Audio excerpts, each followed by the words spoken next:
안녕하세요. 육아를 깊이 탐구하고 나만의 육아 방향과 균형을 찾아가는 로맘입니다. 지난주까지 로디의 텐텔라방에서는 2회에 거쳐 약 80분씩 3시간 동안 육아란 원래 이런 거구나 라는 책을 바탕으로 이야기를 나눴습니다. 요즘 육아에서 우리가 오해하기 쉬운 개념 중 하나가 효율적인 육아인 것 같습니다. 과학과 근거, 논리를 좋아할 수밖에 없이 교육을 받으면서 자라온 요즘 엄마 아빠는요. 과학에 기반한 효율적인 육아 방식에 대해서는 의심하지 않지만 전통적으로 내려오는 옛날 육아 방식에 대해서는 종종 회의적이기도 하죠. 그래서 우리는 똑똑한 육아 방식을 택해서 아이를 위해 스케줄을 짜고 아침 저녁으로 주말마다 육아 스케줄을 소화해내는데요. 그런데 가만히 보면 우리는 아이의 이벤트 매니저나 비서 같고요. 아이는 VIP 손님 같습니다. 또한 아이는 우리가 원하는 방향인 협력하고 배려하는 아이가 아닌 자기주도성이나 개성만 강한 아이가 되고 있는 것 같아서 염려가 됩니다. 그래서 훈육을 하기 시작하면 그 과정에서 엄마 아빠는 감정 조절에 실패하는 사례가 자꾸 쌓여서 마음이 괴로워집니다. 무언가 우리의 육아가 잘못되고 있다는 신호겠죠. 그렇다면 우리의 육아의 방향을 바꿔야 할 텐데 진정한 의미의 효율적인 육아란 무엇인지를 모르겠습니다.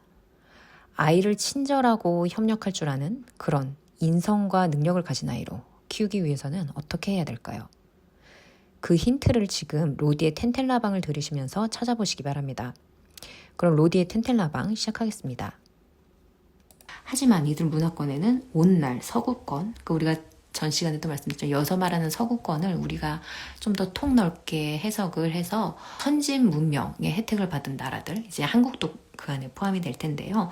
그런 나라들에서는 찾아볼 수 없는 뭔가가 있다. 바로 육아의 뿌리 깊은 전통과 거기서 비롯되는 풍부한 지식이다. 아이들과 소통하고, 여기에 키워드라고 보시면 좋을 것 같아요. 아이들과 소통하고 동기를 부여하고 협력하는데 이 책에 등장하는 부모들만큼 노련한 이들이 없을 것이다. 그래서 이런 내용을 보기 위해서 우리가 이 책을 들여다본다라는 얘기인데, 지난 시간에 썸머리를 하면서 제가 또 요번에 더 보여드리고 싶은 부분이 아이들과 소통하고 동기를 부여하고 협력하는 방법에 대한 이야기를 좀 더 나누고 싶어요. 여기에서도 보면은 이렇게 있고, 마야의 육아법 동기부여, 이누이트의 육아법 감정지능, 그리고 하드자베의 육아법 자신감. 아마 자신감까지는 가기가 어려울 것 같은데 동기부여와 감정지능까지는 가도록 할게요. 동기부여에서 어떻게 해서 아이가 스스로 동기부여가 돼서 가정을 돕고 예의 바른 아이로 자라며 자기 애를 스스로 척척해내는 아이로 자랄까? 무엇이 내적 동기를 자극을 하는 것인가? 그리고 이때까지 우리가 생각해왔던 칭찬을 잘해줘야 된다라는 방법에서 오히려 벗어나서 칭찬보다 좋은 최고의 동기부여가 있다.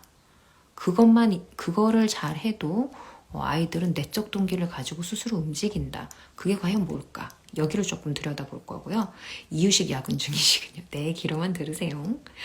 그리고 그 다음에 이제 감정지능까지는 좀 가고 싶은 게 집행기능, 실행기능 혹은 집행기능이라고 말할 수 있는데, 이 기능이 발달한 아이들, 아이 스스로 화를 다스리도록 가르치는 거, 절대 아이에게 화를 내지 않는 방법들, 행동을 변화시키는 육아 도구들 활용에 대한 얘기까지 하는데, 여기까지는 안 갈 것 같고 오늘 제가 여기까지는 여러분들하고 같이 살펴보도록 할게요. 여기까지만 봐도 충분히 많은 여러분 안에 변화들이, 생각의 변화들이 생길 거라고 생각을 하거든요.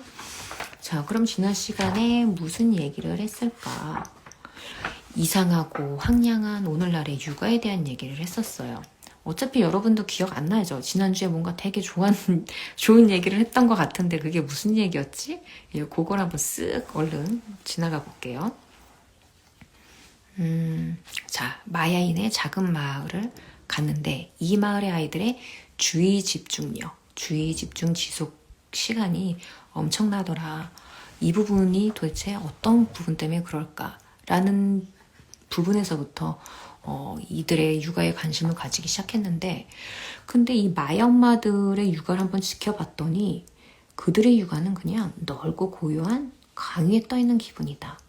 심지어 계곡을 지날 때도 부드럽고 안정적인 흐름을 잃지 않고 온화하고 편안해서 극적인 상황 따위가 끼어들 틈도 없었고, 심지어 어느 누구도 소리치거나 지시하지 않았고 잔소리도 거의 없었다. 그럼에도 이들의 육아는 우리가 그토록 원하는 효율적인 것이 있었다. 근데 그 중에서도 단연 돋보였던 것은 육아가 효율적인 게 중요한 것도 중요한 건데 단연 돋보인 것은 기꺼이 돕는 아이들의 태도였다. 어떻게 하면 아이들이 기꺼이 도울까? 저는 이 책을 읽으면서 저의 관심사는 이거였어요. 여러분들도 그러실까요?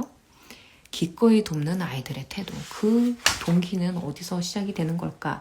라는 의문을 가지고 이 책을 들여다보기 시작하는데 이제 마야라는 엄마가 등장을 해요. 애들 셋 엄마인데 마야랍니다. 마리아라는 마야의 엄마가 등장을 하는데 어떻게 그렇게 아이를 협조적이고 예의 있게 키울 수 있는 걸까? 라는 것에 대한 이야기를 하는데 일단 그 전에 그럼 요즘에 우리가 이상한 육아를 하고 있는 우리 뭔가 조금 되게 열심히 하는데 피곤하기만 하고 효율성 떨어진 이 육아의 문제점이 무엇인가를 파고드는 그 첫 단계부터 이 사람이 이야기를 풀기를 시작해요. 그게 뭐냐면 요 화살표부터 시작을 했었죠. 이거는 1880년대, 뭐 한 140년 전인가요? 독일의 정신과 전문의 프란츠 칼 밀러라이, 우리가 밀러라이어의 테스트는 들어보셨을까요? 뭐 프란츠 칼까지는 모르더라도 이게 이 두 가지를 놓고 어느 화살표가 더 길어 보이냐? 라고 했을 때 사람들이 착시 효과로 인해서 B가 더 길어 보인다 라고 얘기를 했어요. 그래서 이 실험을 하면서 밀러 테스트를 하면서 사람들이 그렇구나. 우리는 되게 착시 현상을 일으키는구나. 우리는 똑같은 걸 보고 왜 착시 현상을 일으킬까? 우리는 왜 동일한 있는 그들의 모습을 그대로 보지 못할까? 막 하면서 감탄을 했어요. 이 연구가 나왔을 때. 그리고 이 연구는 마치 보편적인 인간의 인식과 관련해서 무언가를 드러내는 실험처럼 보여서 모두가 이 실험에 관심을 기울였죠. 그렇지만 그로부터 한 100년, 100여 년이 지나고 난 이후, 한 120년, 130년이 지나고 난 이후에 이제 독특한 심리학자들이 심리 연구를 하기 시작을 하면서 전 밀러 테스트에 대해서 저것이 사실은 보편적인 연구가 아닐 수 있다라는 제기를 하기 시작을 하는데 우리 남편 왜 무슨 일? 물 갖다 주고 가네요. 왜 저러지? 뭐 잘못했지. 왜 저런? 무슨 일? 네. 준 김에 물 한잔 할게요. 짠, 물 자랑. 남편이 갖다 줬어요. 이러면서 갑자기 물 자랑. 한잔 할게요. 아유, 좋네요. 했는데 이 두 심리학자가 다른 점이 뭐였냐면 이때까지의 모든 연구들이 임상들이 누구를 대상으로 진행이 됐었냐면은 스윗 가끔가다 스윗해서 되게 달콤한 남편인 것 같은 빙의를 막 하고 있고 물에 못 탄 거죠. 그죠? 이거 탄 거죠. 못 탔다 이거. 그래 탄 거네요. 맞아요. 지선님 예리했어. 다시 여기 본론으로 돌아와서 근데 이들이 포커스한 거는 뭐였냐면은 연구의 무려 96%가 유럽 출신의 사람들을 대상으로 이루어졌다는 거예요. 유럽 출신이란 건 뭐냐면 유럽 사람들, 유럽의 후손, 미국 사람들까지 포함해서. 그런데 이 사람들은 전 세계 인구에 비하면 불과 12%밖에 안 되는데 사랑 탔어요. 센스. 네. 근데 다시 하고 난 본문으로 돌아와야죠. 네. 근데 12%밖에 지나지 않는데 이때까지 아까 저 밀러 테스트도 그렇고 막 보편적인 인류에는 왜 저런 시각의 차이가 있을까? 인간의 뇌는 왜 저런 착시 현상을 일으키는 걸까? 막 대단한 발견을 한 것 같이 했는데 사실은 100여 년이 지나서 알고 보니까 지금까지 해왔던 우리의 모든 연구들이란 테스트들은 불과 전 인류의 12%에 밖에 지나지 않는 사람들, 그 중에서도 적은 샘플링을 통해서 뭐 수천 명, 수만 명 샘플링도 아니고 기껏해야 몇백 명의 샘플링을 한 그 연구를 가지고 우리는 마치 이 인류가 전부 다 그런 시선을 가지고 있고 그런 문제를 떠안고 있고 그리고 그 문제를 우리가 해결만 하면 이 인류의 문제가 보편적으로 해결될 것 같은 시선을 가지고 왔다라는 이야기를 한 거예요. 그러면서 또 하나 발견한 건 뭐냐면 이 서구 사람들은 참 희한한 게 토착 문화권의 사람들하고 똑같이 한번 아까 같은 밀러 테스트를 해봤을 때도 이 사람들의 행동, 이 사람들이라면 서구권 문화 혹은 이제 우리처럼 저희 한국 사람 이런 선진 문화의 혜택을 받은 사람들까지 지금 포함될 거라고 생각을 하는데 이런 박스 안에 사는 사람들은 대상으로 했을 때 그 연구 결과를 봤을 때는 이 사람들의 행동 스펙트럼을 기준으로 봤더니 서구인들은 한쪽 끝에 치우쳐 있다라는 거예요.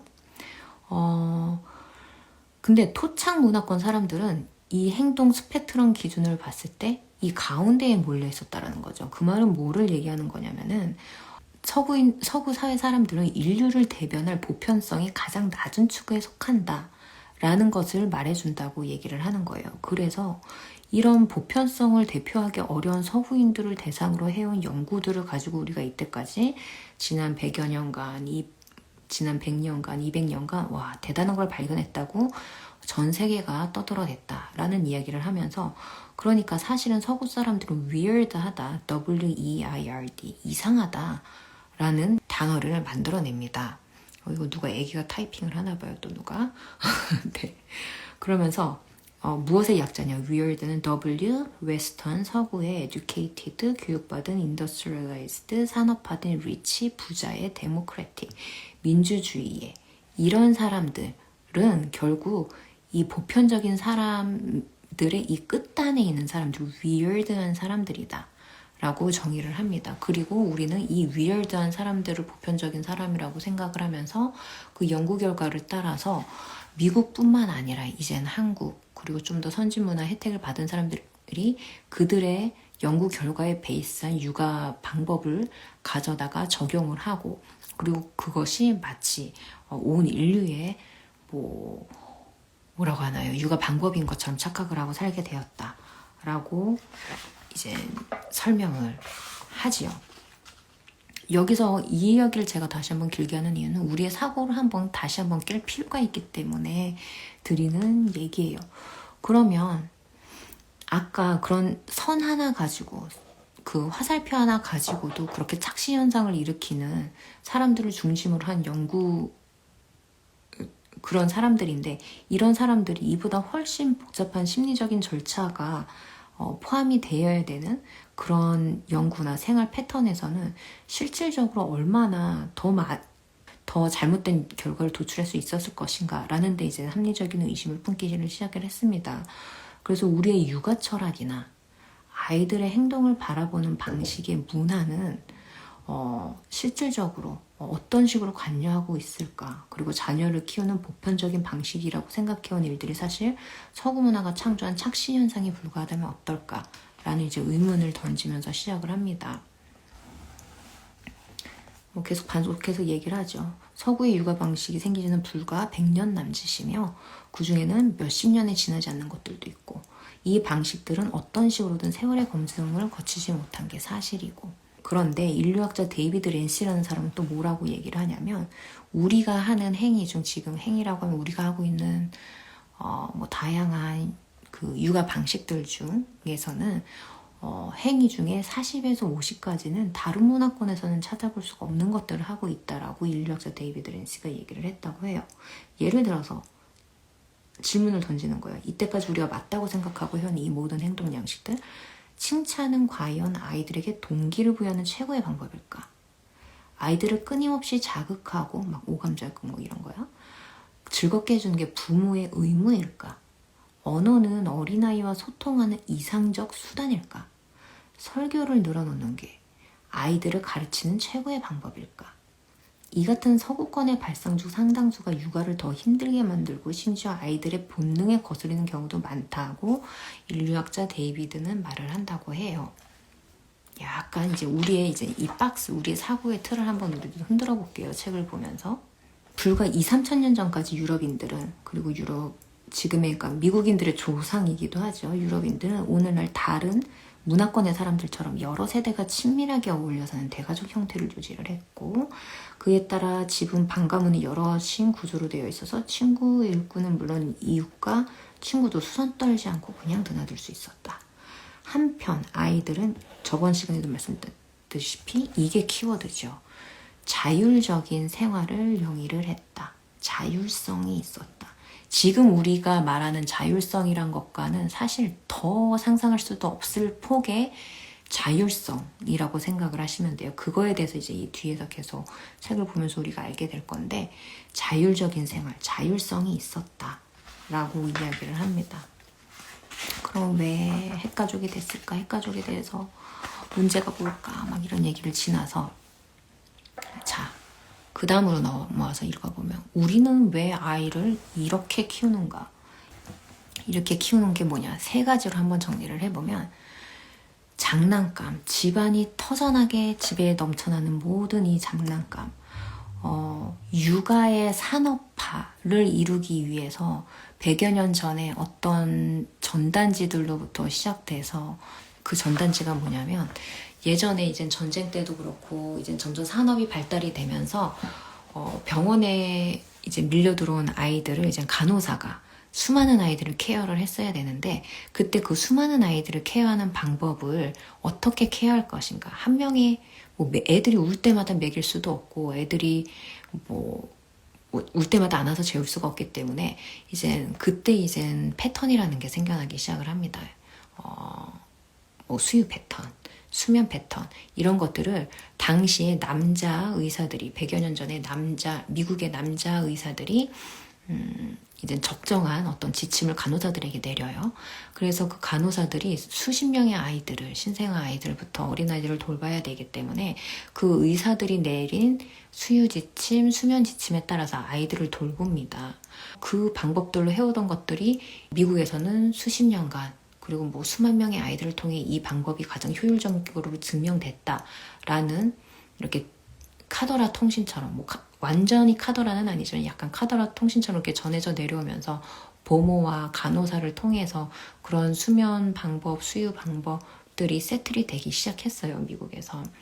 이 저자가 발견한 또 어떤 좀 제정신이 아닌 엄마가 한 명이 있는데, 어떤 한 엄마가 이 모든 육아 방침들, 육아 방법의 근거를 찾아보고 싶어진 어떤 엄마가 1700년대 책들부터, 출간된 책들부터 모든 책을 650권을 읽어서 다 찾아냈는데, 결국은 지금 현대사회까지 우리가 따르고 있는 많은 육아 방식들, 방법 중에 많은 것들이 그렇게 100여 년 전에 이제 그런 의사들이 효율적으로 간호사들이 아이를 돌보게 하기 위해서 내려진 지침들에 따라서 행해진 것들, 그리고 그것들이 그들에 의해서 정리된 것들, 그러니까 어떤 임상실험이 되기는 했겠죠. 수십 년을 거치면서 이렇게 했을 때 진짜 효율적이었고 아이들에게 크게 문제가 나타나지 않았고, 문제가 나타났다면 어떤 상황에서 어떤 문제가 나타났고, 이런 식으로 이제 정리된 것들 지금까지 따르고 있고, 또 그렇게 나왔었던 임상들을 또 어떠한 박사들이,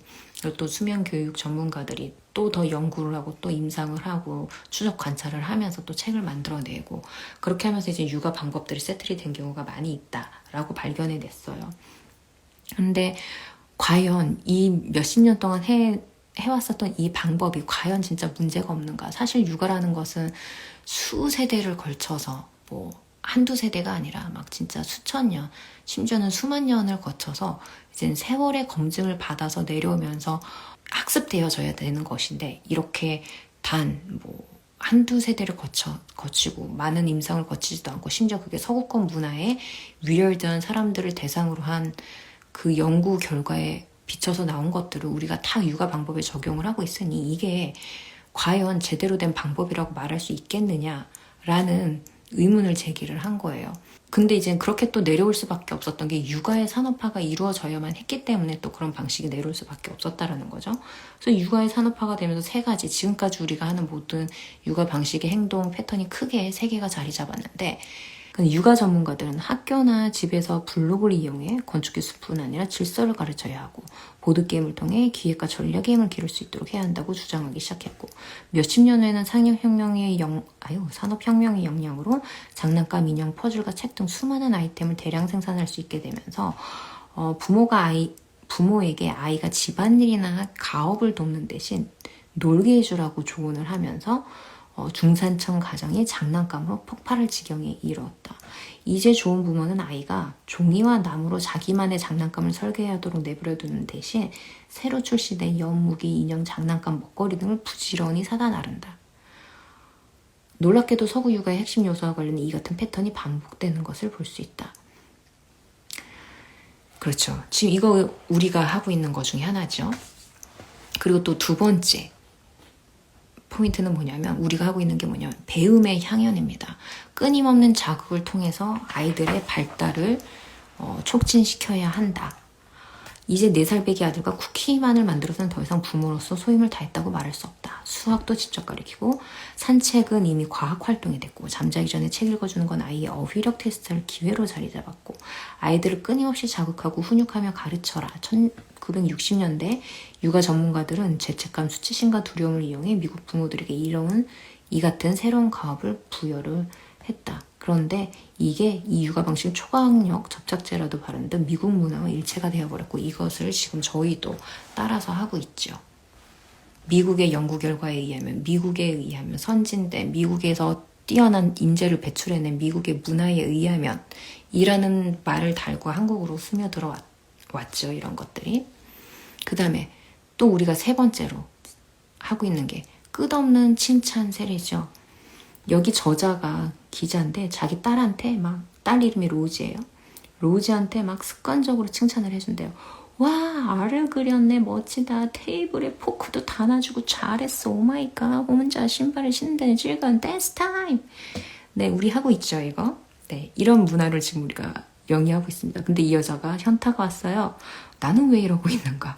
알고 보니 1800에서 1990년대에 온갖 책과 잡지 기사 심리학자들과 소아과 전문의들이 지나치다 싶을 만큼 아이들을 칭찬해 주지 않으면 끔찍한 일이 벌어질 거라고 입을 모았기 때문에 내가 지금 이렇게 하고 있다라는 거예요. 게다가 거기에 자존감이라는 단어를 가지고 들고 나오니 자존감, 칭찬으로 아이의 자존감을 세울 수 있다는데 어느 부모가 칭찬을 하지 않을 수 있겠습니까? 하지만 사실 칭찬에 관한 연구는 말 그대로 중구난방입니다. 칭찬이 아이들로 하여금 배우고 행동하게 하는 동기부여제가 될 수도 있지만 동시에 사기를 저하시킬 수도 있기 때문입니다. 그 결과는 환경만큼이나 천차만별이라고 얘기를 합니다. 그래서 이런 서구 문화권 말고 다른 문화권을 살피고 시대를 거슬러 올라가봐도 우리 같은 육아 방식, 즉 칭찬 세례, 막 전무하다 싶은 비판, 그리고 아이에게 끊임없이 맞춰주기를 하는 육아는 찾아볼 수 없다라는 거죠. 심지어 상당수 문화권의 부모들은 칭찬을 거의 혹은 전혀 하지 않는다. 칭찬, 네, 인상적이었죠. 하지 않는다라고 합니다. 하면서 지난 시간에 제가 이야기를 했던 게 칼비태, 우리 칼비태 하면서도 좀 칭찬해서 의아해야 하면서 넘어갔었잖아요. 근데 여기서도 다시 한번 나옵니다. 아, 그렇다고 칭찬이 내적 동기를 부여하는 게 아니라 오히려 내적 동기를 저하시킬 수 있다고 잠시나마, 그러니까 이게 단기적으로, 단기간에는 효과를 볼 수 있겠지만 장기적으로는 오히려 사기를 저하시킨다, 내적 동기를 저하를 시킨다 라는 연구 결과를 이 저자는 따르고, 그리고 마야 문화에서 보고 온 대로 한번 로지에게, 이 저자는 딸에게 그렇게 칭찬을 하지 않기 시작했죠. 그러고 난 다음에 일주일 정도 지속되자 이 저자 엄마의 말이 로지에게 더 큰 효력을 발휘했다고 합니다.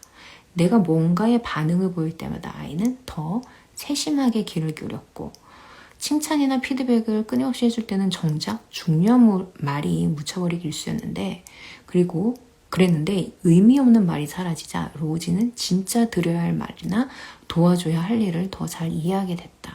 잠자리에 들기 전 양치하는 일조차 훨씬 수월해졌다 라고 합니다. 네, 이런 경험을 했다. 우리가 참 많은 기술과 과학의 발달로 인해서 우리 일상이 참 편해지기도 했지만 일상은 전보다 10배는 더 빠르게 돌아가고 그만큼 우리의 마음은 훨씬 초조해하고 불안해졌다. 이 같은 주장은 육아에도 적용된다 라고 이야기를 하고, 저도 이 부분에 대해서 참 동감을 했습니다. 그래서 이때까지는 우리가 육아 전문가라고 얘기를 할 때는 의사나 과학자 혹은 외과 출신의 무슨 기자라든지 이런 사람들을 전문가라고 했다면, 이제는 우리의 시선을 좀 넓혀서 전 세계의 슈퍼맨과 슈퍼대리, 그러니까 즉 현대사회에서는 꿈도 못 꿀 시간과 횟수로 무장한 사람들에게 한번 배워보자. 그들을 전문가라고 우리가 범위를 넓혀서 한번 배워보자 라고 생각을 바꿔봤습니다. 그 결과 부모가 활용할 수 있는 자료 중에는 유일하게 근거에 기반해 있고 연구가 완료된 방식인 이 수만 년에 걸쳐 수백만 어린이를 대상으로 시행되고 보강된 그 육아 방식을 볼 수 있게 된다는 거죠. 자, 여기서 과학이 나의 구세주가 될 것이었다. 하지만 효과를 보는 육아법이죠. 이내 무용해졌다. 라는 얘기가 다시 한번 반복이 되고요.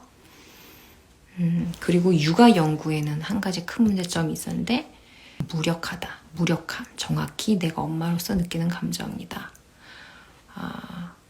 뭐 이런 얘기를 계속 이제 반복해 하면서 과학적인 육아, 데이터에 기반한 육아의 어떤 맹점에 대해서 설명을 하고 있습니다. 여기 부분은 이제 지난주에 많이 말씀을 드렸기 때문에 자, 그렇다면은 마야의 육아법, 동기부여를 하는 마야의 육아법은 도대체 뭘까로 우리가 좀 지난 시간 들여다보다가 그만했는데 중간에 끊겼는데 쭉쭉 넘어가서 혹시 여러분 책 넘어가는 소리 거슬리실까요? 제가 좋아하는 소리기는 합니다만 네.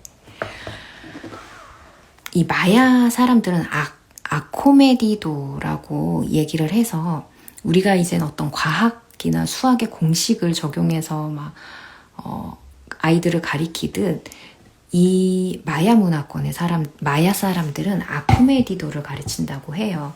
아코메디도는 세 가지 핵심 요소로 구성이 되는데 그 세 가지 핵심 요소가 뭔지를 한번 보면은 1단계로 첫 번째로는 이게 자꾸 포커스가 여기를 이렇게 하겠다.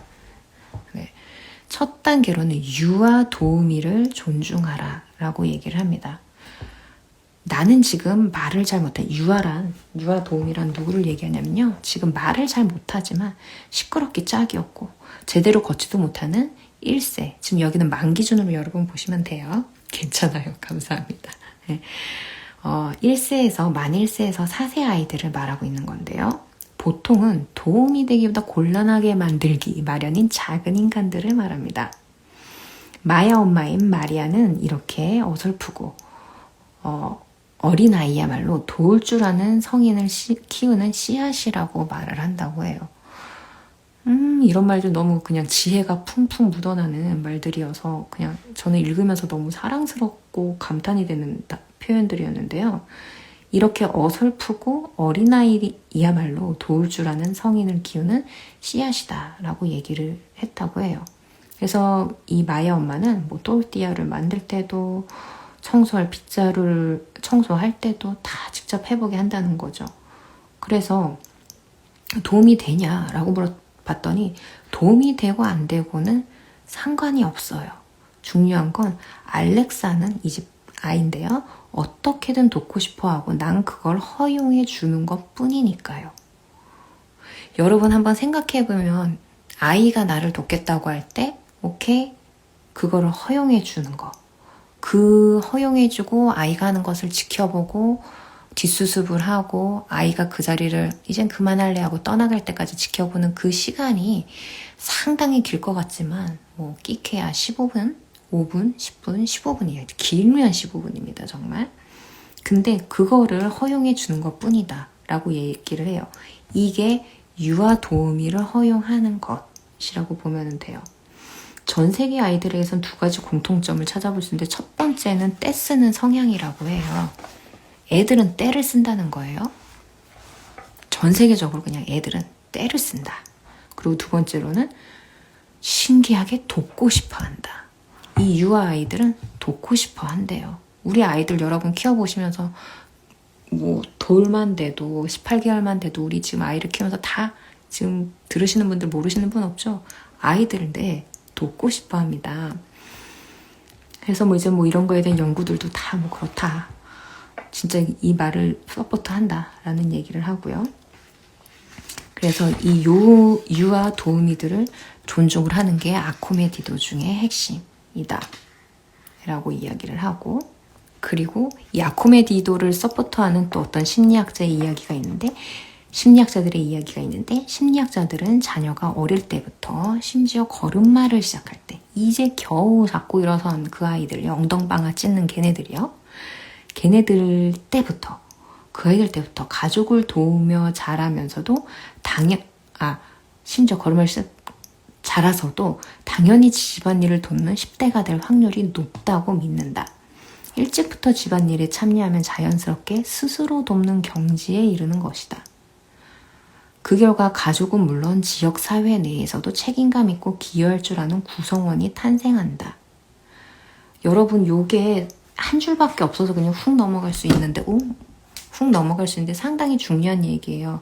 우리가 아이들의 지적 발달을 높이고 싶고 뇌 발달을 시켜주고 싶고 배려 있고 기능 좋고 소근육 발달하고 대근육 빨리 잘 발달시키고 그로 인해서 뇌를 자극하고 오감을 자극하고 이 모든 것을 해주기 위해서 우리가 그렇게 바쁘게 사는데 그 지금 말한 소근육, 대근육, 오감 발달, 뇌 자극, 언어 발달, 협력, 배려, 소통, 이게 다 걸음마 할 때부터 집안일에 참여하면서 자연스럽게 스스로 돕는, 그 모든 것들이 발달해서 스스로 돕는 경지에 이르게 된다라는 얘기를 내포하고 있는 거고요.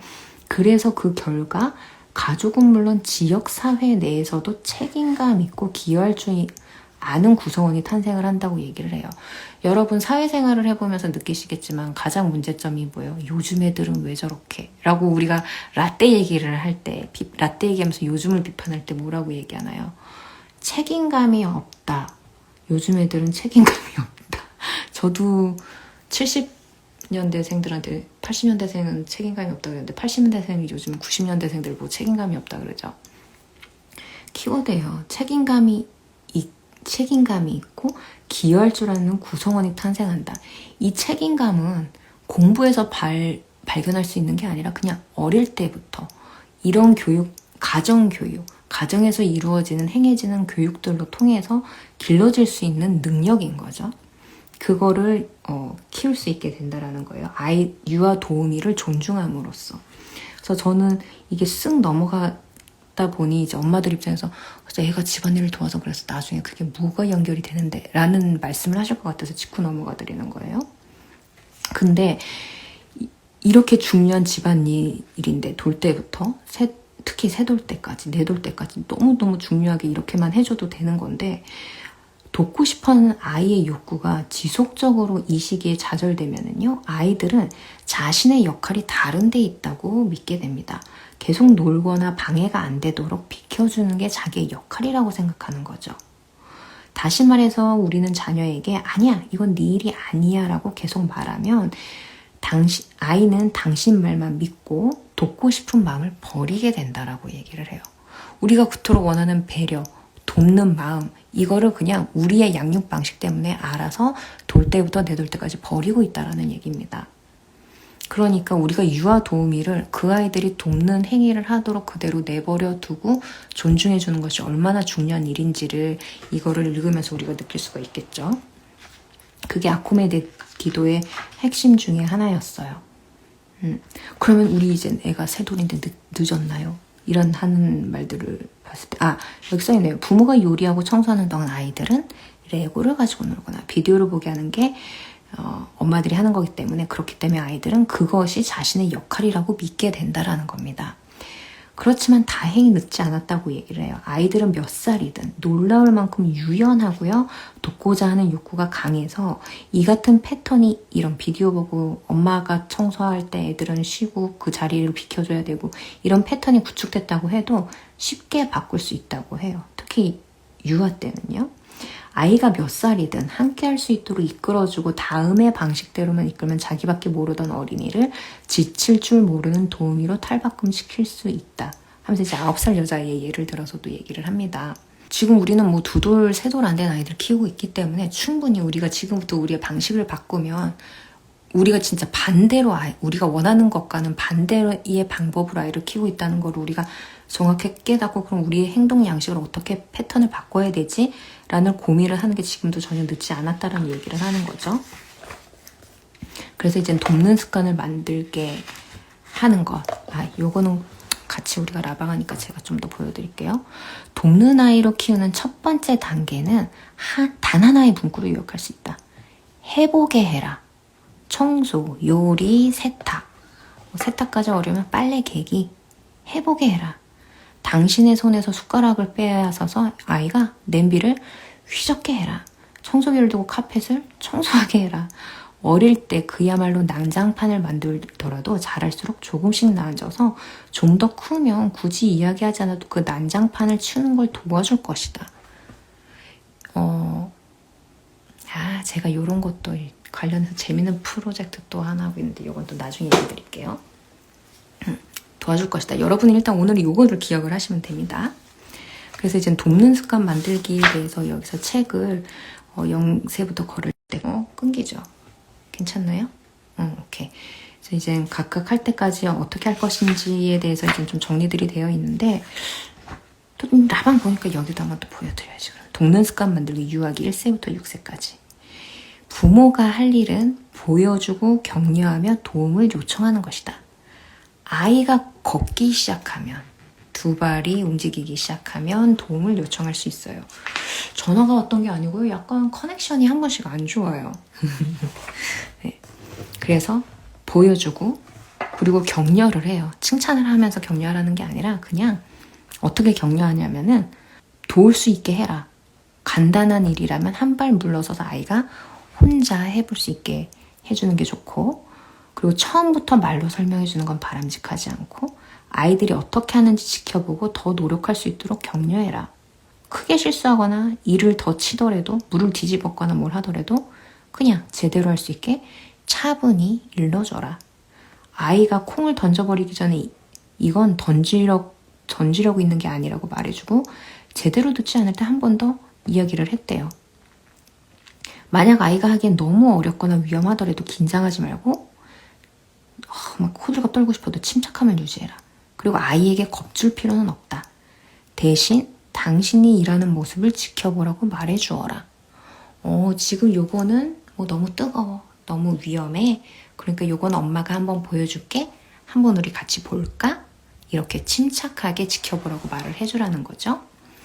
그리고 일의 종류에 따라 아이들이 지켜볼 때도 있고 도와줄 때도 있다. 라고 이제 이런 육아를 해온 엄마가 얘기를 하는 거예요. 종류에 따라서.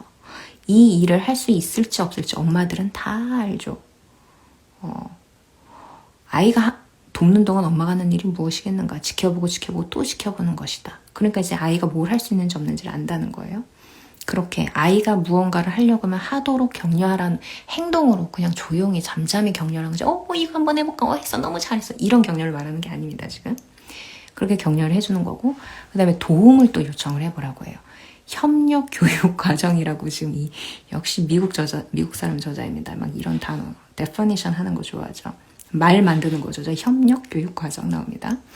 쉽고 빨리 끝나고 사소하지만 다른 사람이나 온 가족을 도울 수 있는 일을 의미를 하는데, 아이가 혼자 하는 일 말고요. 뭔가 같이 이젠 이 가정에 아이가 조금 손을 보탤 수 있는 그런 일을 협력할 수 있도록 그런 일에 도움을 요청하라는 이야기인데요.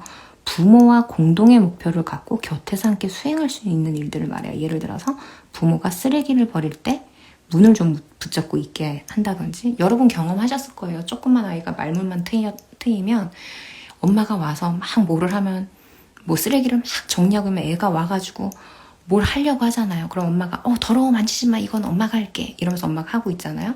그럼 아이들 얘기 잘 들어보면 애가 뭐 하는 줄 아세요? 쓰레기통 뚜껑을 붙잡고 있거나 쓰레기통에 어떻게든 자기가 엄마가 하는 걸 하나라도 손을 갖다 대고 있어요. 아이는 돕고 싶다라는 표시거든요. 그렇게 하고 있거든요. 근데 그것도 너가 그렇게 하는 거 의미 있는 일이야 라는 걸 우리가 알려주기 위해서 그래, 쓰레기 엄마가 버릴 테니까 그럼 우리 누구는, 우리 소망이는 이 쓰레기통 뚜껑 좀 붙잡아주고 있을래? 아니면은 이 문을 좀 붙잡아주고 있을래? 이렇게 하는 것도 이 일에 참여시키는 일이라는 거예요. 그러니까 우리가 이런 사소한 거 하나하나에 아이를 뭐 따로 뭐 와가지고 뭐 대근육을 위해서 뭐 다른 운동이나 뭐 체육 뭐 트니트니를 가지 않아도 이거를 쓰레기통 뚜껑을 잡고 뭐 한 10초라도 들게 있으면 아이는 그것만 해도 엄청난 운동이거든요. 그러니까 그렇게 집안일을 돕는 데서 이 모든 것들이 이루어진다는 거예요. 그런 방법들을 지금 서술하고 있는 겁니다. 그리고 주방 반대편의 수납장에서 냄비나 그릇을 꺼내온 것처럼 작은 일일 수도 있고 사소하기 그지없는 일일 수도 있는데 이런 것들을 부탁을 하라는 거죠. 근데 이렇게 이런 사소한 것들을 아이들한테 부탁받다 보면 실제로 계속 아이한테 도움 받다 보면 나도 편리하다는 거예요. 실로 큰 도움이 된다라는 거예요. 그리고 또 아이한테 부탁할 수 있는 건 뭐 좀 가져다 줘. 아이는 훌륭한 심부름꾼이니까요. 그리고 잡고 있어. 내가 뭘 작업을 하는 동안 뭘 좀 옆에서 잡고 있어줘. 라고 하는 거. 뭐 들고 내려가줘. 뭐 휘저어줘. 뭘 좀 옮겨줘. 그리고 뭔가를 좀 사랑해줘. 뭐 언니 노릇, 형아 노릇 하는 거. 뭐 강아지한테 밥 좀 갖다 줘 하면서 언니 노릇하게 하고 형아 노릇하게 하는 거. 강아지 밥그릇 좀 가져와줘. 밥그릇 좀 비워줘. 강아지 물 좀 떠다 줘. 우리는 이제 첫째라고 가정하고 얘기하니까 제가 자꾸 강아지로 예를 드는데요. 형제가 있으면 형제를 돕는 무언가를 할 수 있도록 하겠죠. 그런 걸 끊임없이. 그리고 치우고 또 치우고. 근데 그게 아이에게 도울 때 아이에게 도움을 청할 때 가짜로 하는 게 아니라 도움이 안 되는데 그냥 흉내만 내도록 하는 도움이 아니라 실제로 우리도 살펴야 되는 거예요. 실제로 이 아이가 가족에게 도움이 되는 집안일을 할 수 있는 게 무엇일까를 아이의 발달에 맞게 살펴서 그거를 부탁하고 그거를 하게 하라는 거죠. 왜냐면 아이도 다 안다라는 거예요. 이거를 그냥 쓸데없이 나를 시키는 건지. 테스팅이죠. 그거는. 다른 말로 이 아이가 이 일을 수행할 수 있나, 이 언어를 알아들을 수 있나, 이 기능을 할 수 있나 테스팅을 하기 위해서 뭘 해줘라고 부탁하는 게 아니라 진짜로 내가 이 집안일에서 엄마가 지금 설거지를 했는데 이거를 좀 행주로 닦아줘. 뭐 이런 것들. 뭐 이 플라스틱 그릇을 네가 좀 행주로 닦으렴. 이런 거를 실제로 시키라는 거예요. 그리고 그거를 찬장에 넣어줘. 이런 것들을 우리가 아이의 발달을 살피면서 실제로 시키라는 거죠. 그리고 이거 일의 난이도는 아이도 거의 할 수 있는 일이어야 한다. 그리고 또 여기서 가장 중요한 거. 절대 강요해서는 안 된다. 도움을 청할 수도 있지만 아이가 한다고 할 수도 있고 안 한다고 할 수도 있어요. 그리고 찔끔하다가 힘들어서 못하겠다고 할 수도 있어요. 그러면 야, 너 엄마 도와주기로 했잖아. 왜 여기까지만 해? 좀 더 해줘. 이것 좀 해줘. 강요하지 말라는 거예요. 어차피 그렇게 해봤자 갈등만 야기할 뿐이다. 라고 하면서 이제 협력을 요청하는 방법에 대해서 얘기를 합니다. 그 이외에도 참 디테일하게 좀 잘 돕는 아이로 키우는 방법에 대해서 쓰여 있기도 하고요. 그리고 그 다음에 아이를 유연하고 협조적으로 유연한 아이. 그러니까 우리에게 참 어떤 뭐 하나만 딱 해야 돼서 그거 못하면 막 부러져 버리고 그러니까 유연하지 못한 사람으로 키우고 협조적이 아닌 비협조적인 아이로 키워내고 그럴 가능케 키울 우리 육아 방법 현재 우리가 하고 있는 육아 방법들에서는 그런 아이로 키워낼 가능성을 상당히 많이 내포하고 있는 방법들이 많이 있어요. 그런 방법들 하지 말고 아이를 유연하고 협조적으로 키워내기 위한 육아 방법들이 는 진정으로 무엇인가를 이제 마야인들에게 배워보니 무엇이야? 그 두 번째 포인트가 여기 있습니다. 2단계 아까 아코메디도에서 세 가지 핵심 중에 지금 두 번째 아이들에게 회원권을 만들어라 라고 합니다. 이때까지 우리가 했었던 거는 뭐 어린이집에 가지 않는 날이면 아이를 위한 온갖 활동으로 일정을 꽉꽉 채웠죠. 막 아침 먹고 막 하고 막 너 왜 안 나가 막 입히고 씨름하고 막 겨우 입혀서 막 뛰쳐나가서 막 그 인파를 헤치며 우리가 막 다녔죠. 이걸 얘기하는 거예요. 온갖 활동으로 일정을 꽉꽉 채운 것이다. 그리고 집안일은 아이가 낮잠을 자거나 밤에 들고 난 이후에만 했다. 비 오는 날에는 거실에 온갖 장난감, 게임, 퍼즐 등의 학습 도구를 펼쳐놓고 이런 활동을 챙기는 뿌듯함을 느꼈다. 이렇게 다양한 체험을 함으로써 아이의 삶을 풍요하게 만들어주고 있다고 믿었기 때문이다. 또 한편으로는 이래야 아이가 여기에 정신 팔려서 나를 건드리지 않고 힘들게 만들지 않을 거라는 속셈도 있었다. 그러니까 오로지 아이 친화적인 공간만을 우리가 제공을 하고 살아오죠. 근데 이 아이 친화적인 환경에 있었는데 어떤 느낌을 느끼냐면은 예민함을 느끼면서 녹초가 되고요. 그리고 아이 친화적인 공간에 있을 때 정말 지루해서 견딜 수가 없게 되죠. 사실 엄마들은 이 지루해서 견딜 수 없는 이 느낌을 어떻게든 극복해내요. 뭔가 내가 우리 아이를 위해서 지금 활동하고 있고 우리 아이를 위해서 내가 나의 피곤함을 감수해서 아이 위주의 활동을 하면서 아이를 위해서 오늘 내가 희생을 하고 있다는 희생정신이 뛰어나요, 엄마들은. 근데 그 옆에서 이제 우리 남편들의 행동을 보면, 아빠들의 행동을 보면 우리가 정확하게 지루해서 견딜 수가 없구나라는 걸 느꼈습니다. 키즈카페에 가 있는데 남편들이 앉아서 화품을 쫙쫙 하죠. 키즈카페에서 정신이 나는 혼이 나가는 남편들이 핸드폰을 보면서 막 지루함을 견디지 못합니다. 네, 아이 친화적인 공간에 있을 때 원래 어른들은 그렇다는 거예요. 네. 근데 마야인 부모들은 보니까 아이와 끊임없이 놀아주거나 아이를 계속해서 즐겁게 해줘야 된다는 부담감을 느끼지 않았어요.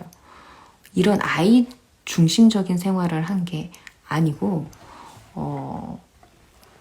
그냥 현실의 삶을 살게 하면서 아이들을 기꺼이 어른의 세계로 초대해서 자신들의 일을 포함한 일상을 똑같이 체험해 볼 수 있게 해주었기 때문이라고 합니다. 어른들은 어른 세계에서 일을 하니까 지루해서 돌아가실 일이 없겠죠. 그리고 아이는 어른들과 함께하는 세계를 관찰하는 게 너무나도 재밌고 즐거워요. 그래서 어른들의 생활로 들어오고 싶어 합니다. 그게 이제 아이들에게 회원권을 만들어주라는 얘기인 거예요. 어른들의 생활 속으로 들어올 수 있는, 어른이 청소, 요리, 가축, 먹이주기, 바느질, 집 짓기, 자전거나 자동차 수리하기, 아이 돌보기 등의 일상적 업무를 처리를 할 때 아이들은 곁에서 놀면서 모든 활동을 지켜본다. 현실 세계의 모든 이벤트가 풍요로운 활동으로서 아이에게 즐거움의 원천이요, 신체적, 감성적 학습과 성장을 촉진하는 도구다. 그런 거죠. 우리가 지금까지 자발적인 학습을 하는, 자발적인 행동을 하는, 내적 동기에서 움직이는 아이로 키우기 위해서 많은 활동을 해왔는데 그 활동들이 사실은 비자발적 학습을 하는 아이로 키워내는 그런 아이러니를 우리가 이제 한 6, 7세 되면은 경험을 할 겁니다. 지금같이 우리가 하는 육아 방법을 하고 있다면요. 그래서 저는 이 시기에 우리가 이 책을 통해서 한번 생각하고 우리의 육아의 방향을 100% 바꾸지 180도 바꾸지 못한다고 하더라도 이 안에서 적절하게 녹일 것은 녹이고 바꿀 것은 바꾸고 융합할 것은 융합하는 그런 박스 안에 사고에서 벗어나오는 그런 육아 패턴을 좀 만들었으면 하는 방법에서 제가 조금 되게 자세하게 읽어드리고 있어요. 지금 읽어주고 있는 책 제목은 이것이랍니다. 네. 그러니까 그래서 이제 여기서 또 너무 디테일하게 들어가면 또 너무 많이 보여주기 때문에 좀 넘어가고요. 여기서 이 저자가 하는 말은 당신의 스케줄을 전적으로 아이한테 맞추는 게 아니라 당신의 스케줄에 아이가 함께하는 것. 아이들은 어른을 모방함으로써 배우도록 진화해 왔다고 해요. 이는 최소 20만 년간 이어온 인류의 학습 방식입니다. 따라서 이와 같은 방식으로 배우는 게 아이 위주의 여러 활동에 비해 훨씬 쉽고 스트레스도 적을 수밖에 없고, 그리고 결과적으로 갈등이나 저항이 일어날 확률도 줄어듭니다. 여러분들이 주말에 토요일을 다 나갈 때마다 느끼시겠지만 나가서 아이들하고 한 번씩 대판 싸우지 않나요? 18개월 이상 되면은요. 네, 2탄입니다. 데일리 당님 항상 감사해요. 요거 픽스할게요. 댓글. 네. 그래서 저는 이 책을 읽고 난 이후부터 이번 주 로디의 텐텔라방은 여기까지 편집해서 올려드립니다. 텐텔라방은 로우맘이 공부하고 실전 육아에 적용하고 있는 내용들을 좀 더 깊이 있게 로망스와 나누기 위해서 시작됐습니다. 텐텔라방은 현재 2주에 한 번 진행되고 있는데요. 로우맘은 텐텔라방을 통해 엄마 아빠가 된 우리가 먼저 우리의 사고의 틀을 깨고 깊이 생각하기 시작하면서 유연한 사고를 바탕으로 이타적인 행동을 하는 사람으로 발전해 갔으면 좋겠다는 바람을 담아서 진행하고 있습니다. 아, 육아란 원래 이런 거구나. 텐텐라방 풀 버전은 로운맘의 인스타그램을 팔로우하시면 가능합니다. 로운맘의 인스타그램 정보 및 팔로우 조건은 영상 더보기란을 참조해주세요. 그럼 오늘도 행복한 태교, 즐거운 육아 되시기 바랍니다.